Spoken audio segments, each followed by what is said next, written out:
Bonjour à toutes et à tous, bienvenue pour une nouvelle vidéo d'actualité, une brève vidéo d'actualité sur les arrêtés de couvre-feu qui sont pris par certains maires sur certaines communes.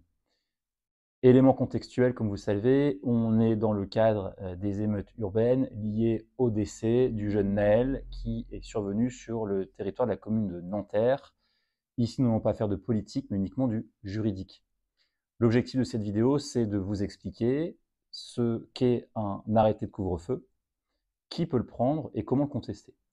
Alors, qu'est-ce qu'un arrêté de couvre-feu? Un arrêté de couvre-feu, en réalité, on parle d'arrêté de couvre-feu, mais le terme juridique, c'est simplement un arrêté qui est lié au pouvoir de police du maire, puisque chaque maire de chaque commune en France dispose d'un pouvoir de police. Ce pouvoir de police, c'est l'article L2212-2 du Code général des collectivités territoriales et qui permet à chaque maire de chaque commune en France d'utiliser son pouvoir de police pour restreindre les libertés pour trois cas de figure: faire respecter la tranquillité, la salubrité et ici la sécurité.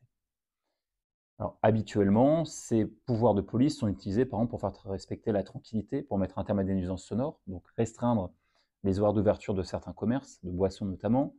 La salubrité, c'est ce qu'on a vu sur certaines communes il y a quelques temps, c'est prendre des arrêtés anti-mendicité par exemple.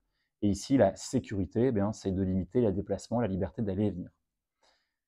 C'est le Code général des collectivités territoriales qui octroie ce pouvoir de police aux maires des communes.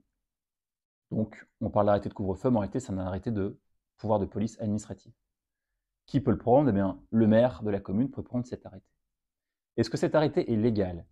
Oui, l'arrêté de couvre-feu, donc de pouvoir de police administrative pour faire respecter la sécurité, est tout à fait légal. Néanmoins, comme chaque arrêté de police administrative, il doit être encadré strictement, c'est-à-dire être motivé en fait, donc expliquer pourquoi est-ce qu'on le prend, limité dans le temps et sur un territoire donné.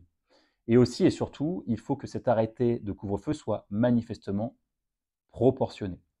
C'est-à-dire qu'il faut démontrer pourquoi est-ce que c'est manifestement en proportion avec les risques qui sont liés à une situation donnée.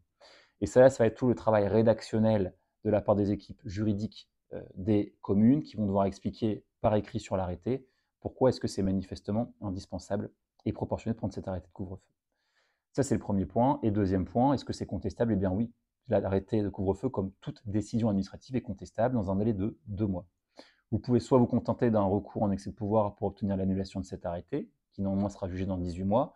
C'est la raison pour laquelle, si vous estimez nécessaire de contester cet arrêté comme étant manifestement attentatoire à la liberté d'aller et venir et aux libertés individuelles, donc disproportionné, dans ce cas, vous pouvez faire soit une requête en référé suspension, ou plus rapide, une requête en référé liberté. C'est ce qui a été fait dernièrement, s'agissant de l'arrêté de couvre-feu qui a été pris par le maire de la commune de Clamart. Je ne vais pas revenir ici plus précisément sur comment rédiger un référé liberté ou un référé suspension, puisque ça a fait l'objet de précédents podcasts, et je vous invite à les retrouver sur la chaîne YouTube du cabinet. Voilà pour ces quelques informations, j'espère qu'elles vous ont été utiles, et je vous dis à très bientôt.